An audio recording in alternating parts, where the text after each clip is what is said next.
Welcome to the PRA Podcast, where we talk about all things PRA. So drivers, pull them belts tight and get ready for the green flag. The PRA Podcast starts now. Welcome to all the lovely PRA Podcast listeners. And if you're wondering what this is, we don't really know what this is yet, but you are listening to episode 1 of the PRA Podcast. I'm your host, B-Dog, and alongside me is Squeller_22, better known as just Squeller. What's going on, man? Not much. I'm excited to get this inaugural podcast underway and have all our excited listeners get in on the juicy stuff we get to talk about today, a little bit of off-season action and whatnot. So, yeah, I'm looking forward to it. Yeah, and as Squeller said, we're going to be covering some off-season stuff, what's going to be coming up this season, and just some good fun stuff. If you stick around towards the end, we do have a few special surprises. We have a special guest that came on and was able to give us a good interview, and we're going to have some special announcements as well. So we got a pretty packed show, and I hope you guys are excited to listen to what we have in store.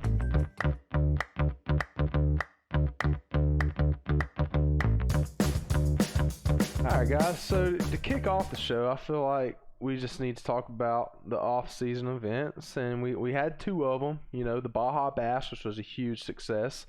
We still got some t-shirts for sale if you guys want to go ahead and cop you some Baja Bash gear. And then we had the Endurance Cup, and that was a very taxing event to say the least. Squeller, I know you raced in both events, correct? Oh, yeah. Which one did you figure was the most challenging? Well, I think between both events that the Baja Bash had more of a fun, relaxed feel to it, just because, we were driving trophy trucks on some pretty bumpy tracks, but still, everybody had a blast. But I do feel that the endurance race had more of a competitive feel with everybody getting teamed up and putting lots of practice in. I know a lot of the guys practice it quite a bit leading into the event. So I would say that the endurance race was definitely the most challenging. Also, the 60 laps part of it tends to be a killer. Yeah, I know me and Millsy, we were up in the booth for the 60 laps, and I was just like, it like drug out. It felt like it was taking forever until it was like towards the end. Then it felt like it just flew by. So I didn't really know what to expect. But I want to start with the Baja Bash. I mean, I wasn't able to participate. You know, real life stuff kind of gets in the way of that. But I did watch the live stream from that. And Ty, I mean, we're gonna get to him in a minute, but he won the Baja Bash in a dominating fashion. I mean, what was your biggest takeaway from that event? Like, who surprised you? If you had one driver or multiple drivers actually that surprised you in that event, I mean, I have mine. Who were yours? So, of course, you know, Ty, for one. Ty's always been a really competitive and quick driver in PRA, and he has that truck figured out. He made us all look like we were in Bronze Series if that had a leak. He was just very smooth and consistent with that truck. I still, to this day, don't know how he pulled those times out of that thing, but huge congrats to him for A, winning, but B, just being able to go that fast in it. Um, we've talked about him a lot on some of our streams, but Colt Chevy, man, Mm. Colt Chevy, what that guy is, just in general, not even talking about the Baja Bash, but just in general, is developing fast. Like, I'm scared fast. Like he is turning into a real threat out there on the track. Yeah, and I mean, when we picked him up off the streets about like we do everybody else, like he's came in, he had that natural raw ability. And so he came in. I knew he was going to thrive in PRA. It was just a matter of fact if he was going to stick into it. But yeah, I agree. Colt Chevy, I mean, he stuck into it, and he's really made a name for himself. Quite frankly, when I think of the Baja Bash, one of the big surprises for me was Lysis. You know, he got that win, one of the wins in the Baja Bash, and saw him, you know, competing and getting that win, put a smile on my face because Lysis has been one of them guys that's been around for forever. Long time. I'd have to go look back at the record books and see when his actual first race was. It seems like he's been with us since the beginning, and he's quiet. I mean, you never have any problems out of the guy. He's never starting drama. He just quietly races his race, and to see him get a win in the Baja Bash, I mean, it did put a smile on my face. So I'd have to say my surprise was Lysis. I mean, Ty winning the event was a huge surprise. I mean, if you race around Ty, uh, I am relinquishing the torch of being the Ryan Newman of PRA and giving it to Ty. Yeah. I mean, me and him, we've had some run-ins. Nothing bad, but I mean, he doesn't give you an inch, which, hey, that's racing. You give somebody an inch, I mean, especially in PRA, that might as well be a lap, Yeah. Yeah, no, and I like the Ryan Newman tag that we're dropping off for him, but yeah, like he doesn't race dirty. He's just very good at sticking in his line, and he's a complete pain in the ass to pass. That's how I'm gonna put it.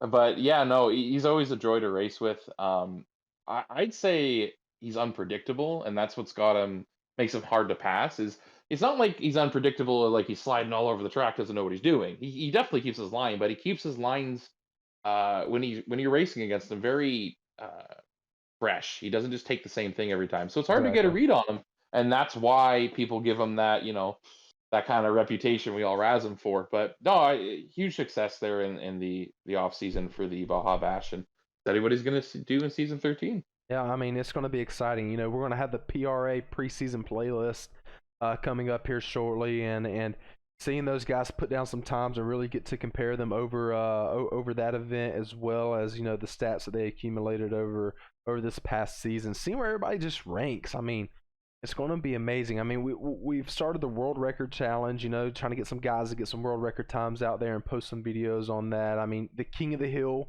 challenge that's going to be coming up. Yeah, that one's going to get ready to start here. That's going to be like a season of its own. I feel like people really are going to gravitate to that to move themselves up the leaderboard on the King of the Hill poll power rankings, and just a lot of exciting stuff. But moving on from that, I want to talk about the PRA Endurance Cup. I mean, I commentated it. You raced in it. What was your biggest takeaway from racing in it? Racing in it, it was definitely it was a long one. It was 60 laps, right? I unfortunately just had some bad luck at the start and kind of was out of the competitive side of things early on. But I still had some great laps with Captain regardless. I didn't see too much of the main action because, I was racing in it. I haven't been able to find time to go back and watch the stream.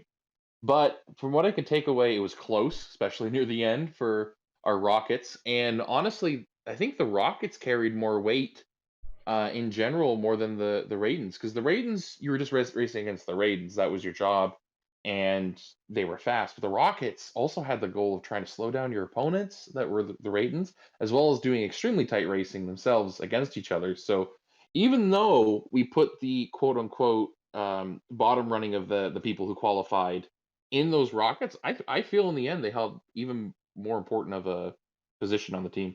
Yeah, and that's what I was talking about with Millsy on the broadcast. I mean, you had the B class drivers; they have to negotiate traffic. Okay, so the C class drivers really determined a lot of things. You know, a C class driver can get in the way of a B class driver in that event and can narrow down the gap between the B class drivers.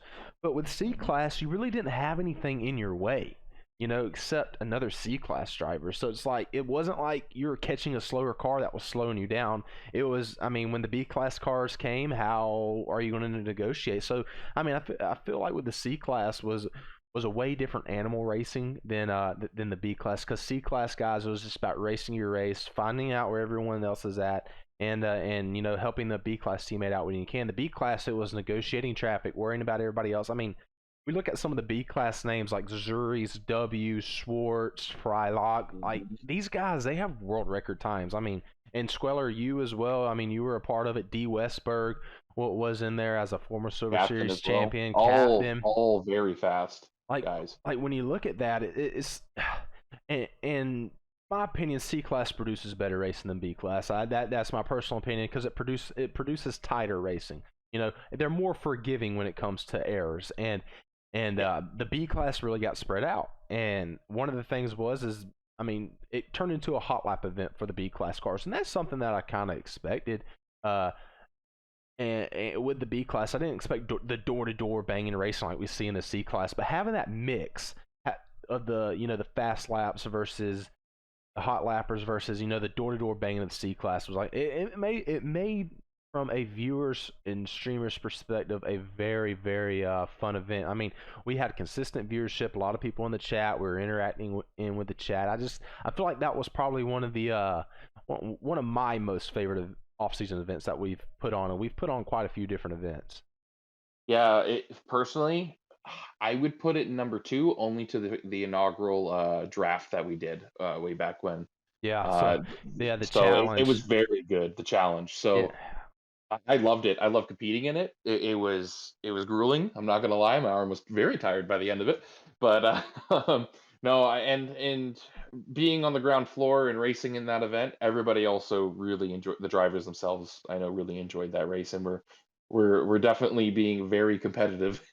The feel of that race had more of a competitive feel than the Baja Bash, where everybody, if somebody rolled, we were laughing about it, joking about it. So yeah, but no, what a great off-season event. I definitely would love to do one of those again. and here at PRA, I mean, when we're in season, it is like grind time. Like for the next Yep. 5 weeks, like you are in grind mode. So when that off season comes, it's a bit of a refresher for the drivers. We try to put on, the fun events. Like last off season, we had the Invitational, which was a fun event, and then Mhm. we had the challenge, which where people were able to draft their teams. This year we had the Baja Bash, and then the endurance racing. So I mean, you never know what you're going to have next season, or next off season. It's going to be fun, of course. We've got some wonderful brains here behind the scenes at PRA coming up with these ideas, and it never ceases to amaze me, some of the ideas that some of the guys bring up, because the way I look at it, the more brains going towards something, the better it's going to turn out to be once you get that idea. Oh Um, yeah, for sure. but I mean, off season's really fun, and in general, it's just a time for everyone to just recharge and get excited. I mean, you've been telling me how many drivers are getting excited for season 13 to kick off. I mean, heck, I'm getting excited. Oh yeah. If I'm in an open lobby with some of the guys, I am getting asked every day about what's the track selection. Have you been practicing the car? How do you feel about the car? I'm so like, who do you think's? Oh, I hear this guy's gonna join next season. I hear this guy's gonna join next season.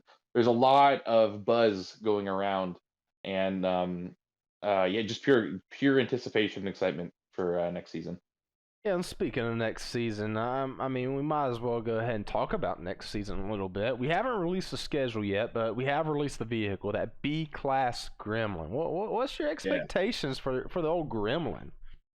Well, we saw last season we were driving a heavy muscle car in the Road Slayer. It's not the heaviest, but it was a four-geared muscle car. This time we're racing with more power, but in a compact, lighter, wider framed Gremlin. So the how you handle this car class, you're going to change how you're going to drive the car because of the class. But the Gremlin alone is so different from the Road Slayer that people are starting to have to really adjust their lines to accommodate that and feel out this car. I will say for the amount of time that I've practiced with this car, it's a lot slipperier than it was in the C class Road Slayer. Probably has to do with class, but still, this car is light. So we'll see how the drivers adapt to it. I mean, here's the thing. Sometimes I just do it for fun. People think I'm just torturing them, but I just love I love to just see how people react to different cars, because the thing about PRA is the drivers are going to eventually adapt to it. Look at season 2 with the Cardinal, okay? Yes.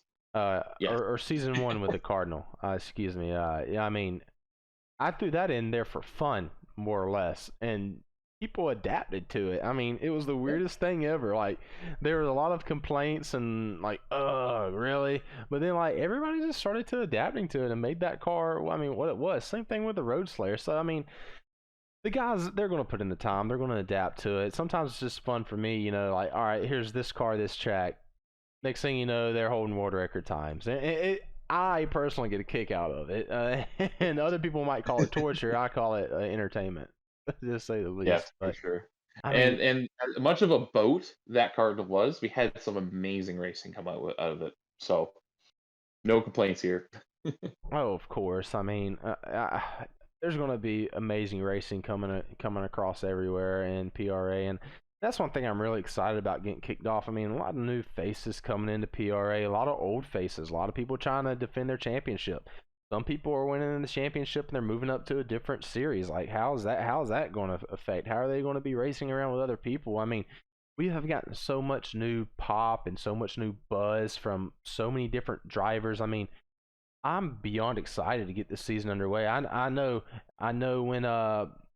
when Bronze Series kicks off the season, that's going to be probably one of the most viewed events, and I'm here for it. I mean, in my Yes. opinion, Bronze is is my favorite series in my opinion, just because you don't know what to expect. I love the gold, I love the silver racing, but something about Bronze when I like seeing just the big question marks, the new people.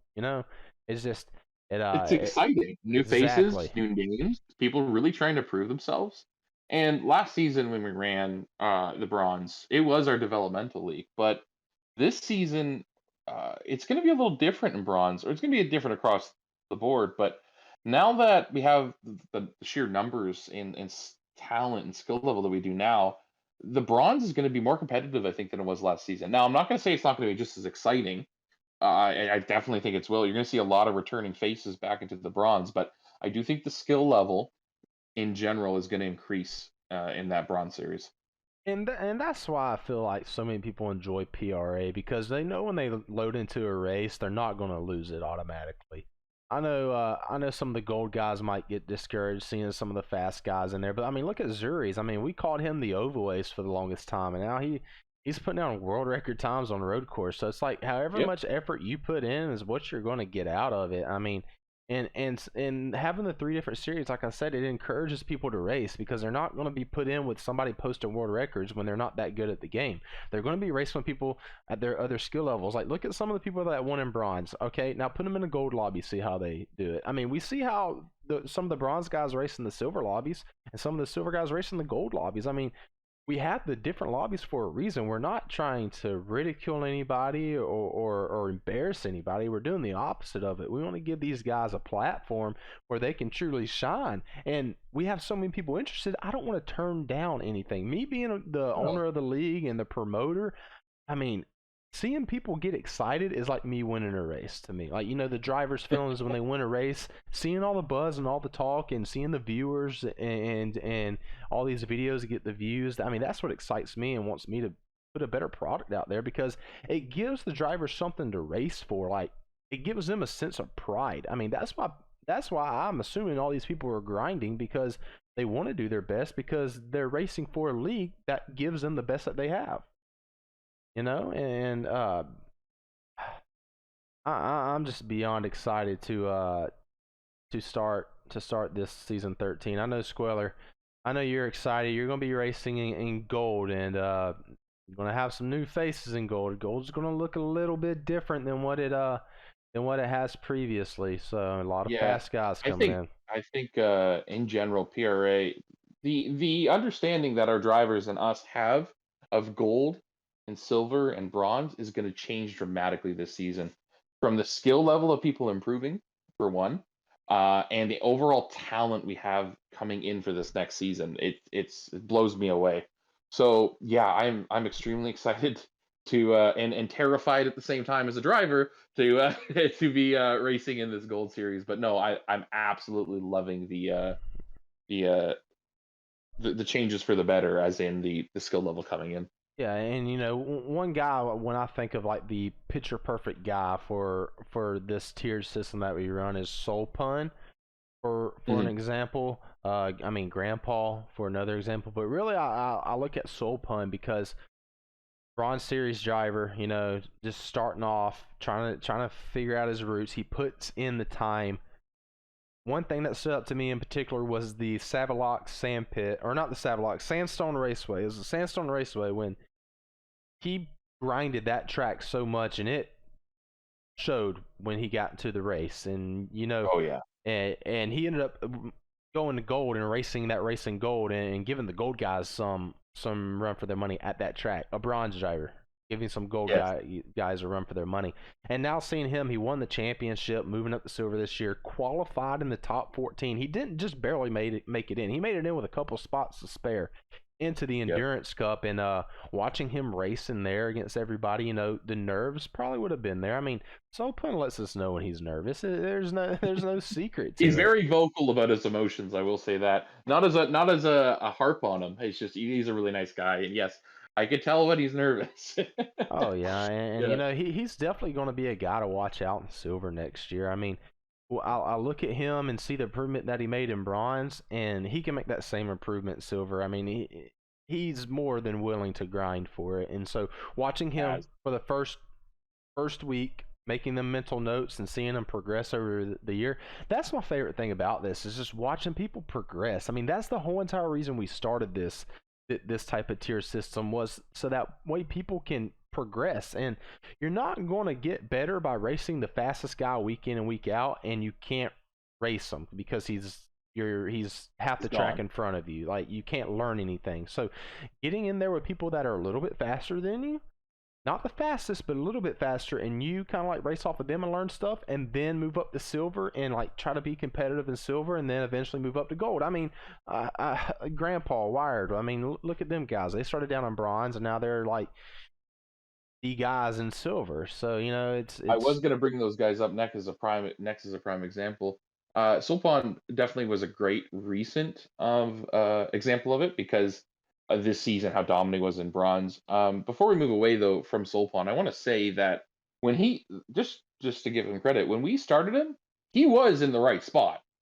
He was a bronze driver when the series started. I don't think we misplaced him at all. He just got so much improvement within him, like so quickly that by the end of it, you had to call him a Silver Series driver by the end, like moving on for next season because he just showed that absolute amazing and probably the quickest improvement I've seen in Wreckfest PRA to date. But yeah, another great example though would be Wired and Grandpa. Those two, the season before, were the Bronze Series drivers, and now they're top of the class silver, mid to top silver, and exactly. pushing. I mean, Like and they're on the it's doorstep of gold. yes, and And it's yeah, right there, right. It's insane to see. What I absolutely love about PRA is what we do to facilitate to our drivers to help them develop, and that's what I think that we do that no other league does that really puts us ahead for a safe and welcoming environment to practicing it better. The people are here that are here want to get better, want to improve, have that drive for it, and now we're getting just higher quality American drivers, U.S. drivers in general because of it. I mean, exactly. And look, what PRA, that we've got it down to a science somewhere to place people. If I wanted to, I could number crunch the whole weekend, the race before, and I can predict where everyone's going to finish to Yep. a good 90, 80. I'd say 75%. I could get it 75% right. Because we keep the statistics, and there's a major trend with the statistics. I mean, look at the Endurance Cup and how equal the teams were. Yeah. And it was about to be like a four-way tie for the win until late in the race, when the B cars go the B car that were ghosting on the track, or like they weren't being controlled, kind of ruined the end of the C class race. But Mhm. I mean, you got to think first, second, and third were at finishing order of the race were tied with the same amount of points. So it's like the statistics, they create trends, and trends end up predicting what's going to happen because they're trends, and trends are the repetitive thing that continues to happen. That's why they're called a trend. And I mean, I feel like we've got a good metric system down that can kind of predict where people need to be. I mean, just look at the past seasons. I mean, we'd had that one outlier that comes in that hasn't been through the metric system, and he would quickly be put in the proper spot. But I mean, looking at the metric system and everything, and when we evaluate it at the start of the season, everything seems to be good. We might have to move around one or two guys, but We're not rearranging whole entire league. No.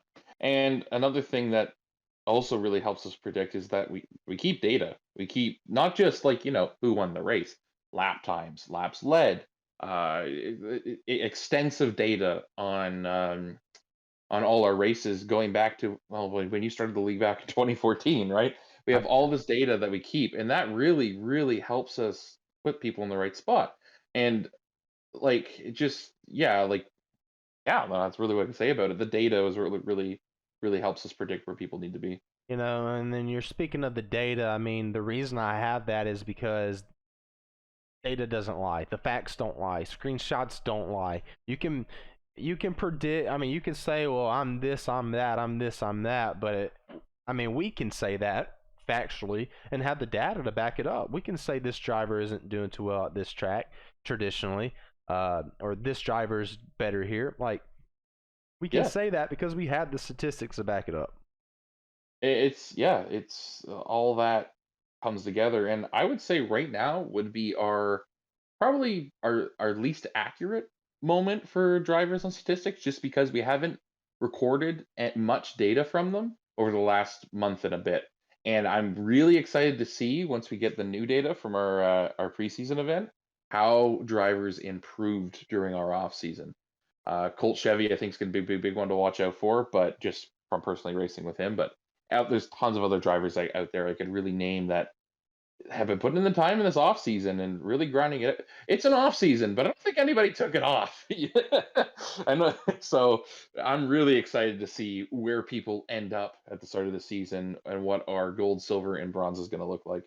Yeah, I mean, this time next week when we go to the second episode of this podcast, we're really going to be able to have a lot of things to talk about because that's when everyone's going to be placed. We're going to know where people are going to be placed, and Yep. and that's what I'm excited about getting into it. But guys, I mean, I think that's all we have for this episode. I mean, we're about to jump into our interview with a very special guest, and then after that, we're going to release the schedule for this year. So we're going to release a schedule in this podcast so you guys can start grinding out. So, I mean, after this segment's done, we got our interview. We're going to release the schedule, and then we're going to have a little quick chat with the first ever PRA Hall of Famer, Luke Man 96. So we'll catch you right after this little break.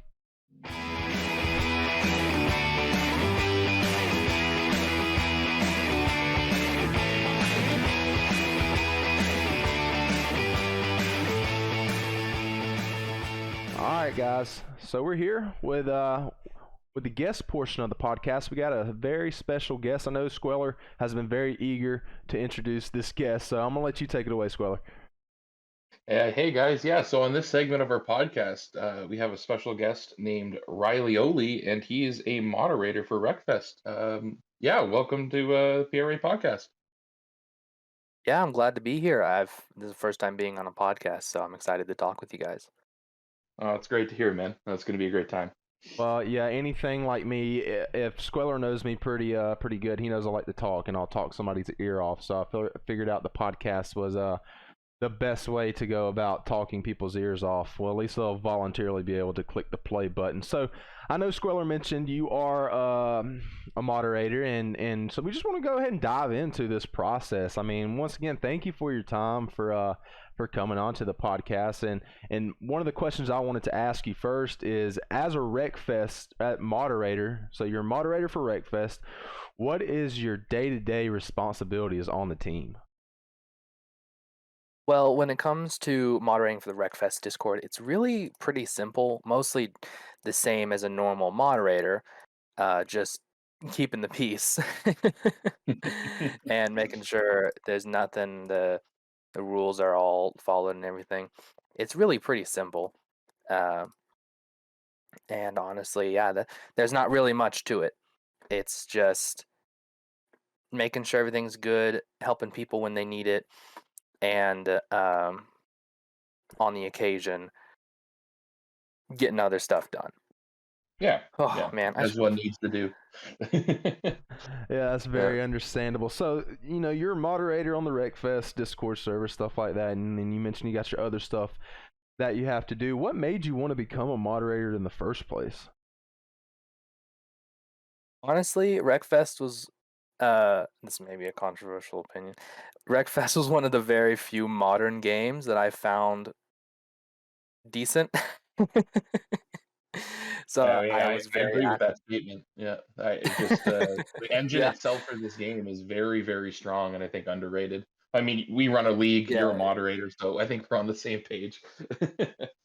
yeah. It's just a wonderful game, and I was just really I wasn't the super interactive with the community, but I was in the Wreckfest Discord all the time. So I just figured, well, I'll see if I can help out a little bit here, and then kind of just lead to joining the moderation program when it came available.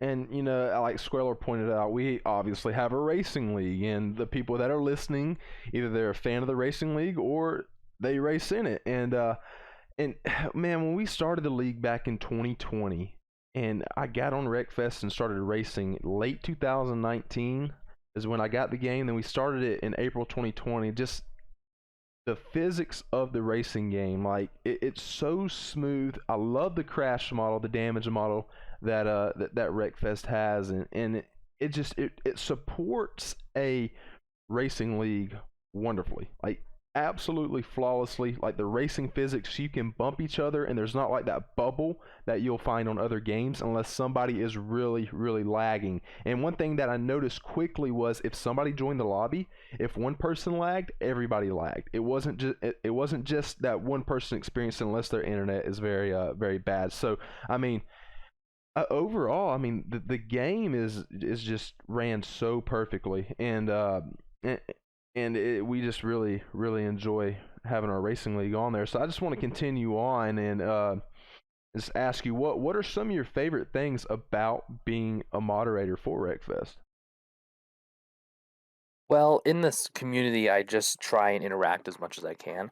I've honestly struggled a lot with social interaction, and I feel like that having that kind of position gave me an excuse to, I have to go out there and talk to Mm-hmm. people. I have to interact, and I feel it's helped me getting a lot better with all of that. And I've just really enjoyed kind of helping when I can. And it's really been really an interesting kind of job. Well, volunteer job. And It's still a job. I've just Just because you don't get paid for it doesn't mean it's not a job. Trust me, I think B Dog and I can both attest to it. So you could call it a job, but I agree with that statement. yeah, yeah, it's just been great. I've had moderator positions with other things in the past, and this whole side of seeing this kind of side of Wreckfest, like, it's just been really kind of interesting for me personally. I mean, yeah, that's completely understandable. Squeller, I think you had a few questions that you wanted to ask him. You want to go ahead and ask him that? Yeah, some of the questions I have are more on the game side of things. On a personal level, what is one thing that isn't in Wreckfest that you'd like to see added? Just on a personal level, if you have The anything. biggest thing, the biggest thing I want to see is the special vehicles nerf be removed, or I guess the original performance be brought back. When When they you say first special added vehicles, we're tuning. talking about the Raiden? You mean like the tournament vehicles, or what do you mean by the special No, no, vehicles? the special type. So like the big rig and the Helvester, stuff like that. Okay, Back when gotcha. they added tuning, they were a lot faster, so they were just ridiculous and super fun to play. I remember beating, bulldogs and other tier level vehicles with like the school bus. Right, gotcha. And yeah, it was always super ridiculous and fun. But other than that, I mean, I can't really think of anything. Wreckfest is a pretty honestly complete game. Uh, Yeah, and the developers have sure put a lot of time into it and still support it to this day. Like we just had another track added to the game. Point systems have been integrated within the system, which has helped us a lot for sure running a league. Yeah, no, I definitely agree that it is pretty complete. Do you have a favorite memory on Wreckfest?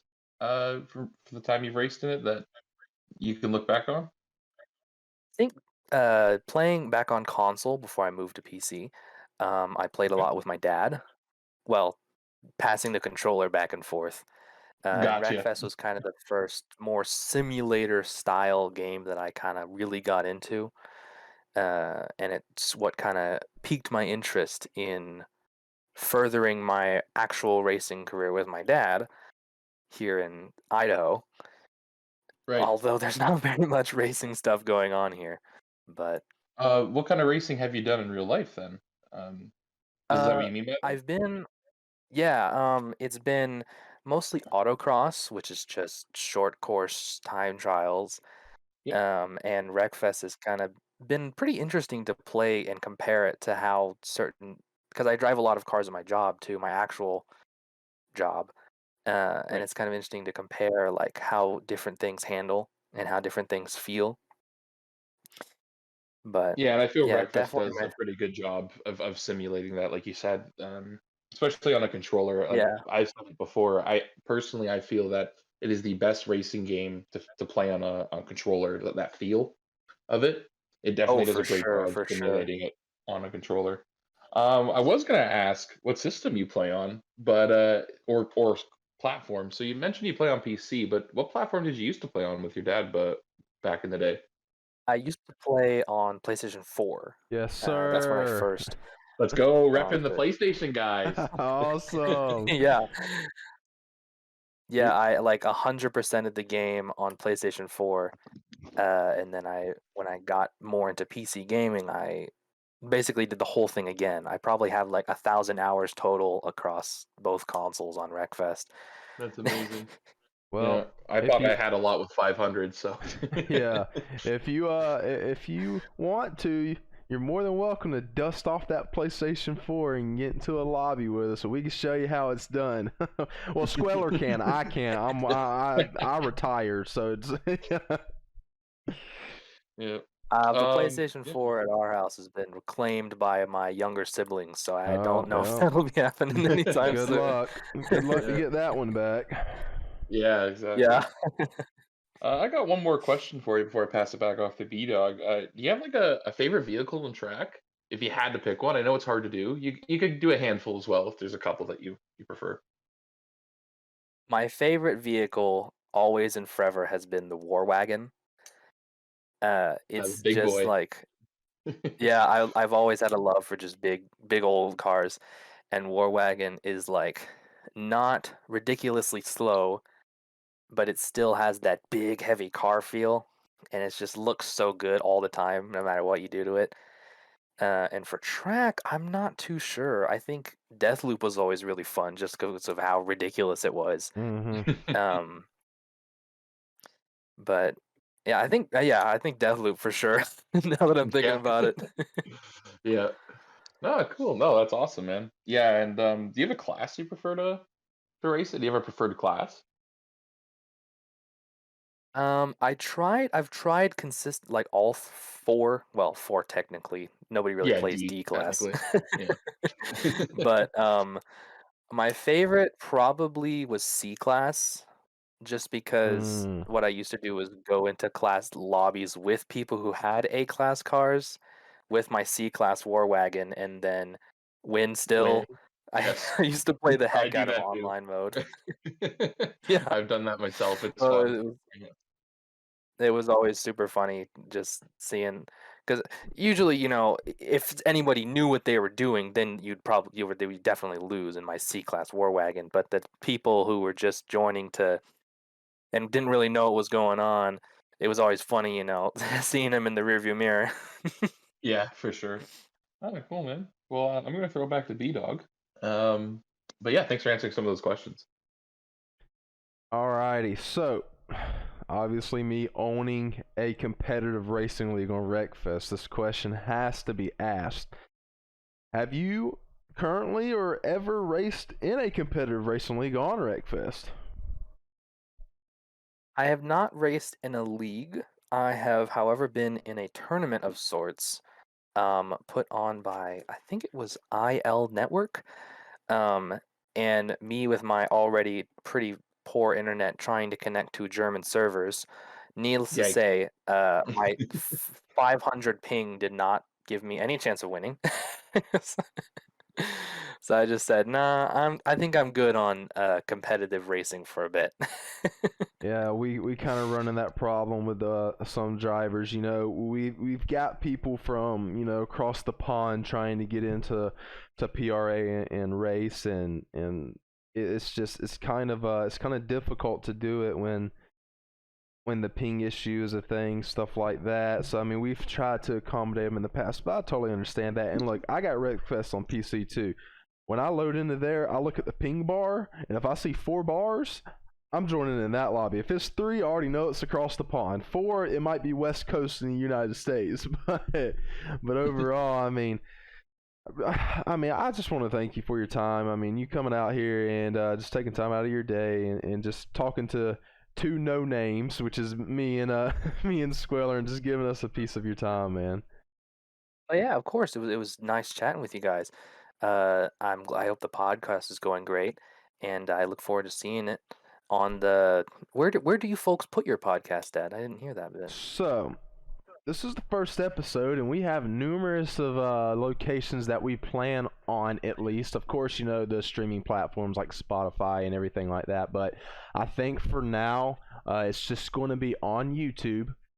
It's just going to be an audio file that just gets put on YouTube for right now, as we try to sort out all the details, getting it on Spotify and everything. But I do want to keep it on YouTube if we do move to Spotify as well. So it'll be Spotify and YouTube is where we're aiming at, but most definitely YouTube. Well, alrighty. I'll give you guys a listen when it gets uploaded. I'll be excited thanks, to see man. that. Is there anything you want to shout out or plug before we let you go? No, I don't particularly have Other than the anything too Wreckfest Discord, interesting. yeah, join the Wreckfest Discord. That's a Join the yeah. Wreckfest Discord for sure. Yeah, cool. No, we really do appreciate your time, and yeah, it was a great interview.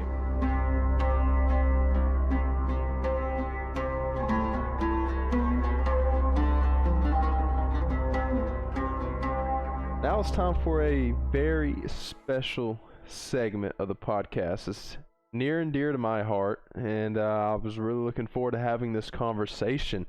As most of you guys know, we inducted a special person into the Hall of Fame. He's the inaugural inductee into the Hall of Fame, the first one ever, and that is LukeMan96. He's here with me on the podcast right now. We're going to talk a little bit here shortly, but yeah, just want to welcome in LukeMan96. What's going on, man?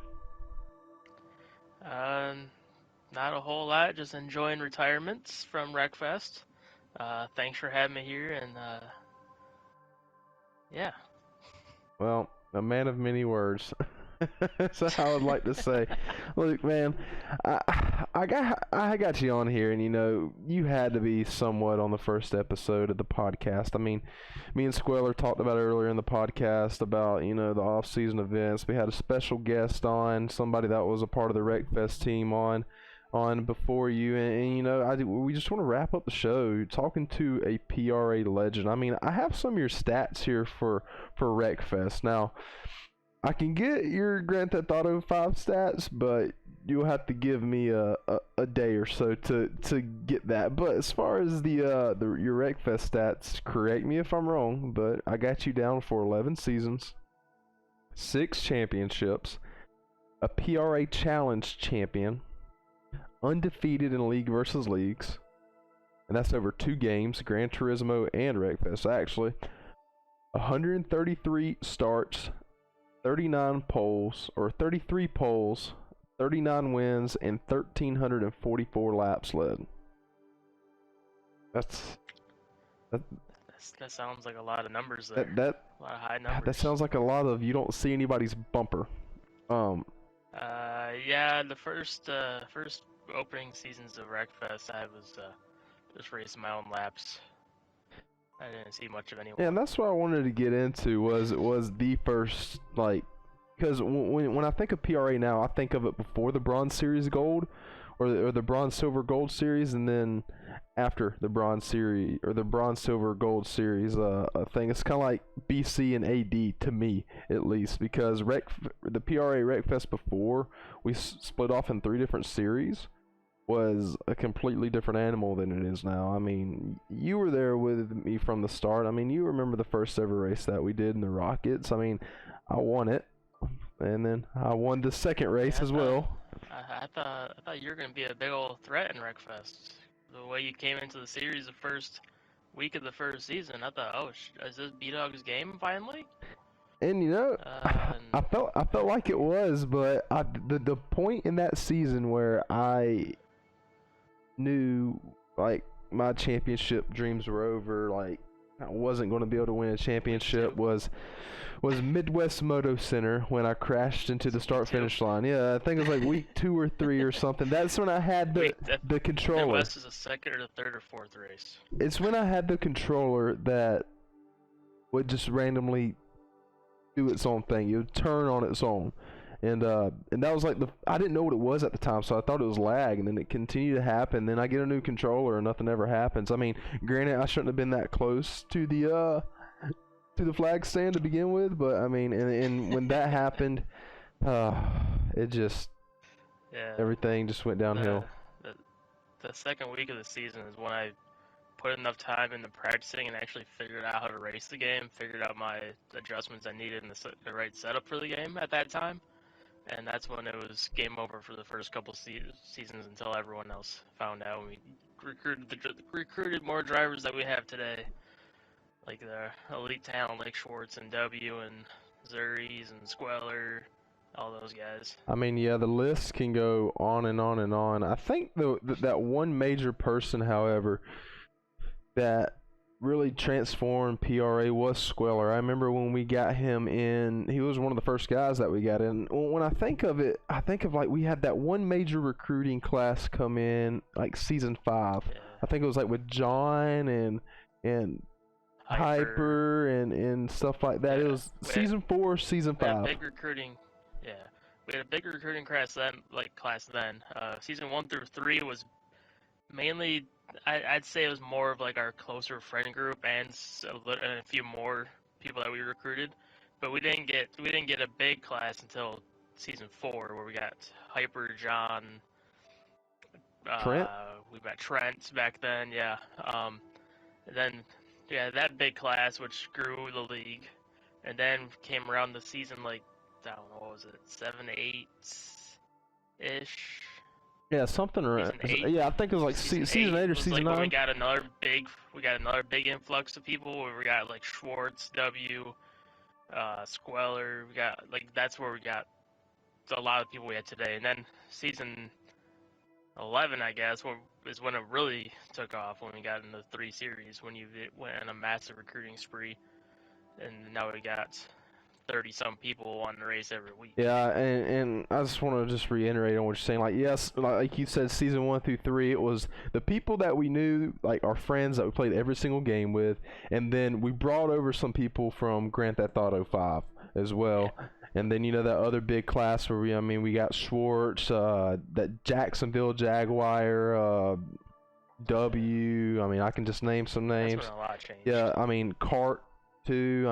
Like a lot of stuff changed, like between those seasons and between those 2 big recruiting classes. But then we got Squeller in on the league, and he really took an aggressive role in a good way. Aggressive meaning a compliment in a good way, and now the league just recruits for itself. I mean, the product we put on the track and it's just amazing to see that. This league's sustaining itself now just because the product that we put on the track speaks for itself. Yeah, a lot of people early on just kind of came and went. We'd have fast guys like Mighty Mouse, he'd be amazing. He won a championship and just gone. And same thing with Cart. He stuck around for a little bit and then he won a championship and pretty much gone. Who's that other guy? It kept happening. Who's that other guy that came in and like he dominated the race at Hilltop Stadium and we never saw him again?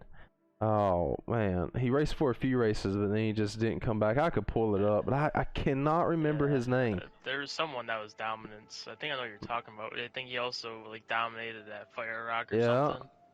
Well, yeah, that guy that dominated at Fire Rock, he that was just like a little road course ringer that came in. I cannot remember his name, but he came in for like a week and he just dipped out and like he just killed us at Fire Rock. I think he was from overseas, so that's probably part of the reason. Yeah, I know. Normally, them guys that come overseas, they're a different specimen. Those Europeans are another breed. Yeah. So I want to talk to you a little bit about Grand Theft Auto 5. I mean, me, you, AY, and Lysis came. Was Lysis on Grand Theft Auto 5 with us and came? I think he was one of the guys that maybe towards the tail end. Because I'm trying. Or not the tail end, but I don't think he was around that long. Because I'm trying to think of when Lysis did come into the picture, because I was trying to figure that out myself. I knew he raced. I think he came in Wreckfest. I think he was sort of that first group of like season 4. Okay, I don't think he was a GTA. I mean, guy. for Sure. some reason, I just felt like he was around for way longer than he actually was. For some reason, I mean, I just feel like he's been around for so long, and you know, that's what I was talking about with Squeller. I mean, he got his win in the Baja Bash, but no, the person that I'm thinking of is Luai. Yep. Thinking of Luai, but I mean, We had a lot of guys back in GTA days that we just don't see anymore because we don't race GTA as much. yeah, I mean, thinking about like camping and Big Smoke. Yeah, Big Smoke. I remember Big Smoke. Big Smoke raced a little bit on Wreckfest. I think he was there for like a week or two with us. I mean, look at Joker. You know, I'm just Styles. Yeah, Styles raced a little bit with us, but I mean, J Bell. I mean, just looking at some of these guys, man. I mean, Bash as well. Yeah, I mean. The Grand Theft Auto days to me the creativity was insane, because I mean, we didn't know about Wreckfest, you know? Well, I mean, Wreckfest didn't exist until way after we did GTA. We started GTA in what, like 2014? I mean, yeah, 2014 is when we started on Next Gen. I mean, or something like that. It was 2013, 2014 when we officially started. I claimed 2014, but we unofficially had it going on, like the PS3 stuff. I mean, but yeah, the opening days of PRA and GTA was like we were racing stock Zentornos on GTA made tracks. Yep. Like we weren't even like the stunt props weren't even a thing. Yep. Yet. We were racing them on the tracks that GTA created. I remember I would use the ramps at this track called Trailer Park Speedway. I'd use actual ramps, like the wooden ramps, to make bankings, and we'd run the Sand King there. No walls around it, just bankings. The stunt props weren't a thing, and we thought that was the coolest thing ever, you know, because like, oh my gosh, we have banking now, you know. It's like, and you could get the run off of it and everything like that, and you needed a lot of creativity back then. And you know, we didn't know to make a good track. You know, and like you said, we never raced on Wreckfest while we were doing that. So to us, the GTA Wreckfest didn't come around until they didn't come on PlayStation until like 2018. Yeah, so it's like we didn't know what we were like missing out on because it wasn't there. Like obviously, when you go from racing Grand Theft Auto to Wreckfest and back to Grand Theft Auto, I mean, they're two completely different genres. Yeah, Wreckfest, you actually feel a racing game, and GTA, you're just there's not much racing physics to it. There's not, and but for us, I mean, like when we were running it, we thought it was just the coolest thing ever. We thought like we made it. I mean, it was our way to get into racing without being restricted. GTA made it so we could race any car we want at any track we could imagine, basically. Exactly, and like, you know, NASCAR games, like the servers, I mean, sometimes they would act up, and like if somebody had a certain GTA map type, was always there. Like it would never fail us. Like GTA has the most stable servers ever, and it's crazy that they can be that stable with 30-person lobbies. Yeah, and it's actually astonishing, you know, like seeing that. And I mean, I just thinking about just looking back on some of that stuff. I mean, the way that we transitioned from first starting out to where we are with Grand Theft Auto now to Wreckfest. I mean, Wreckfest, you can't create your own track unless you know you're on PC and you're modding. But that game has lasted us for so long, and we're not bored of it because it's like we take the tracks that exist and we do different game modes to it, quote unquote game modes, like different type of events, like to spice things up. Like obviously we have our weekly racing events during the season, but the off season, the challenge, when we drafted the teams and race, that made it Wreckfest race completely different than anything, and I was just thinking about just some legendary tracks, some legendary moments. That's why I just do not want Grand Theft Auto to go. I just do not want it to go. I want it just to stick around. If we run it somewhat, that's perfectly fine. I don't care. I just do not want it to go. And I mean, because you got to think, the tracks that we think about is Airport Speedway, which we replaced that with Project Raceway. Which is essentially the same thing, just with bank. And better, in my opinion. We have Mountain Road Course, that's a staple. Everyone hates it, but Rural Road Course, that is not even rural, it's in the middle of a neighborhood, which I thought was the funniest thing ever. I'm still not sure if you did that on purpose as a joke, or you just didn't know the difference between rural and urban. No, see, I mean, I know the difference, but I mean, if we want to run with that joke. Well, now you do. Well, if we 2015, well, you didn't if know. we want to run with that joke, I'll be more than happy to. Let's see what other. I mean, you remember Martinsville Speedway, guys? Oh my gosh. That was like one of the first tracks we raced. Martinsville Speedway was on the big highway in the middle of the map, and it was just two long straightaways with two hairpins. It was like Talladega and Martinsville combined, and we called it Martinsville Speedway. That was the first track we ever raced a league race on.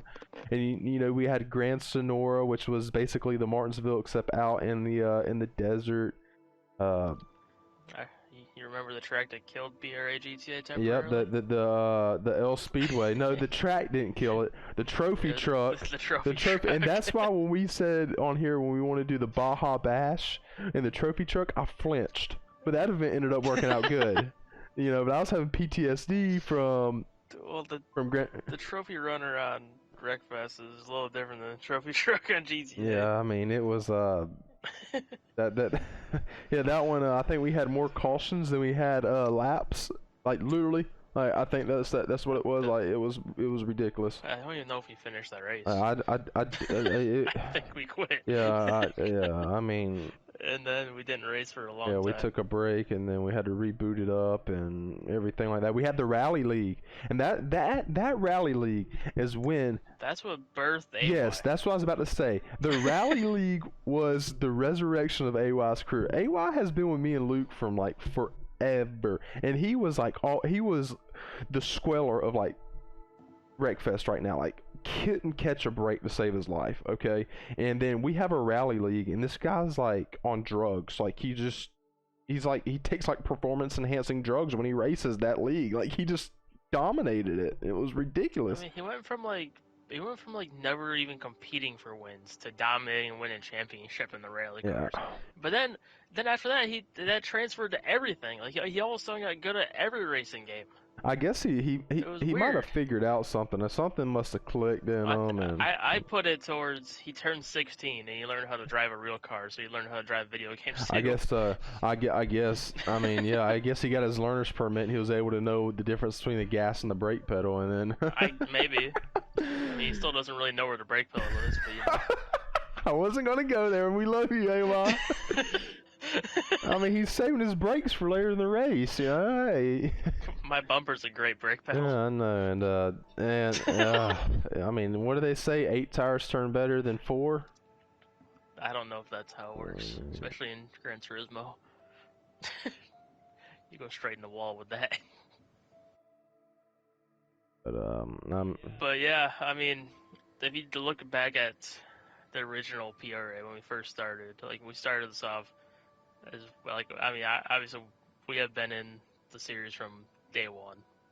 You and I have, and it's come such a long way across basically 3 different PlayStation platforms now: PS3, PS4, PS5.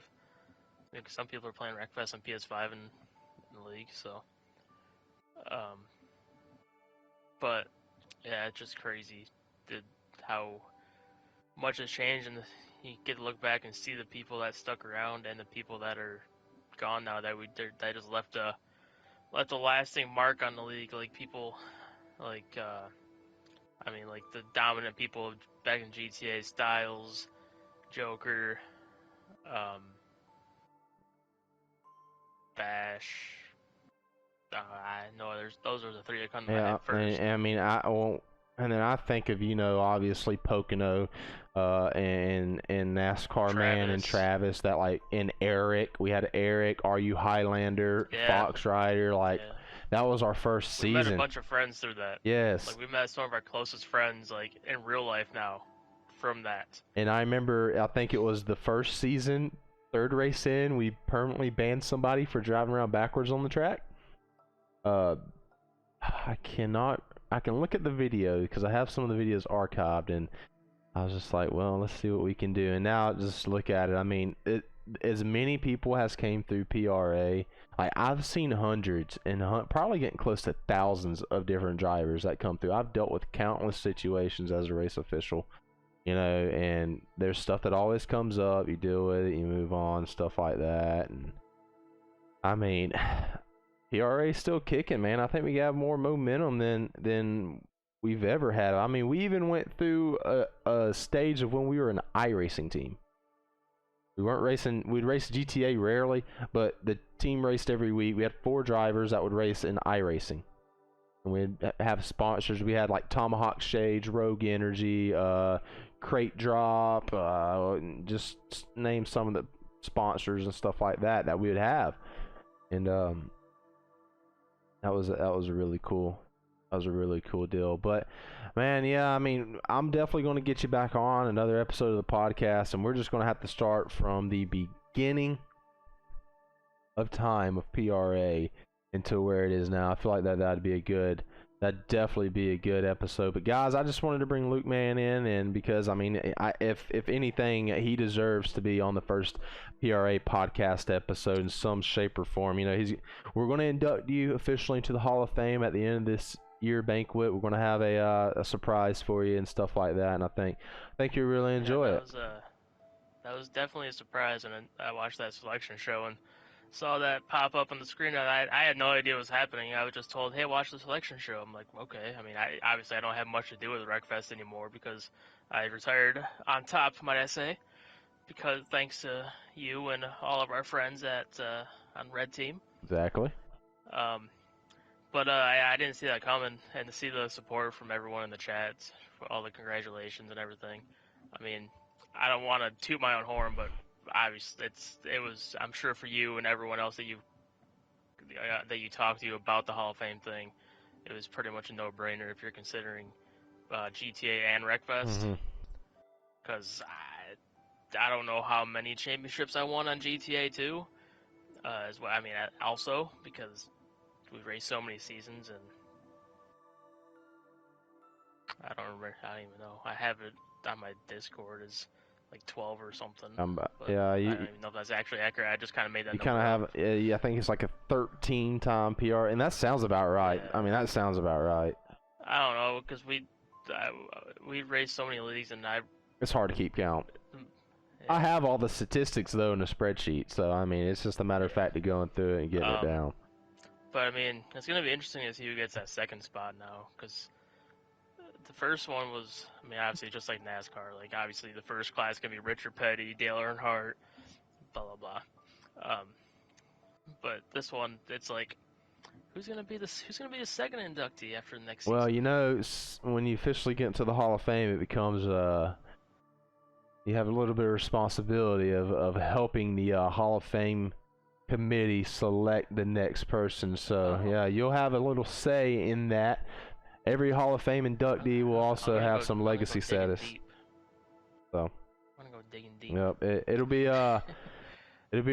be really cool to start growing that list of guys and stuff like that. But man, Luke, man, I appreciate you coming on here, taking some time out of your day. Like I said, we're definitely going to get you back on a little bit down the road, and we're going to just bring up the calendar and just step by step, talk from the beginning to the end. I think that'll be a great episode. But man, once again, just congratulations on your inductee into the Hall of Fame. We hope to see you back on the track, either that's on Gran Turismo or GTA 5. Yeah, thanks for having me, and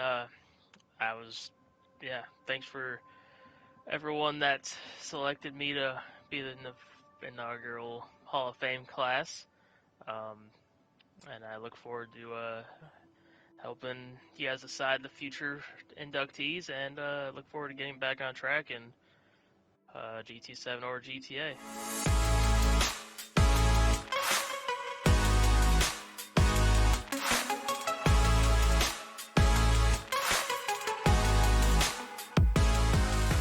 Well, guys, I want to thank you for sticking around and listening to all of this first episode of the PRA Podcast. I know a lot of people have been waiting to hear the Season 13 PRA Wreckfest schedule, and we're going to announce it right now. So, week number 1 has already been announced on the PRA official Discord, and it's going to be Bloomfield Speedway, Dirt Oval, Pine Hills Raceway main circuit. We're running 40 laps at Bloomfield, 20 at Pine Hills Raceway main circuit. We're keeping the tradition. We've raced it every single year except for one, so we're going to keep the tradition with Bloomfield and Pine Hills. All right. Now, week number 2, races 3 and 4. That's going to be the wild card weekend, in my opinion. We're going to be racing Furwood Moto Center Rally Circuit for 15 laps, and then we're going to have the gauntlet race. It's going to be Drytown Desert main circuit reverse for 40 laps. So that'll be week number 2, races 3 and 4. Furwood Moto Center Rally for 15, Drytown Desert main reverse for 40. Week number 3, which will be race 5 and 6, are going to be a pretty interesting week. We're going to go to 2 staple tracks in PRA. One is going to be Kingston Asphalt Reverse for 40 laps, and race number 6 will be Midwest Moto Center main circuit for 20 laps. So we're going to have some tempers flaring at Kingston, but I mean 40 laps around that track is going to produce some really, really good racing. All right, after week 3, we're going to have our All-Star break. Now, what exactly the All-Star event's going to be, that's going to be announced later in the season, but we're going to get a break, a little All-Star break, and then we're going to pick things back up week number 4 with race 7 and 8. Race 7 is going to be at Hilltop Stadium for 30 laps, and then race 8 will be at Bell Falls Circuit, Maine for 30 laps as well. So Hilltop for 30, Bells Falls, Maine for 30. And then we're going to end the season with 2 of one of my most favorite tracks. We're going to be running Fire Rock Raceway main reverse for 20 laps and ending the season like we always do at Savalock Sandpit. Except we're going to be doing the main route, not the short route. We're going to be doing the main route for 20 laps. That night's going to be a little bit long, but I mean, it's going to take a lot of skill and concentration in order to win a championship this series. So I just want to let you guys know that this schedule is for the Bronze, Silver, and Gold series. Every single series will be running the same exact schedule. So this will be released in the Wreckfest portion of the PRA Discord in a few days.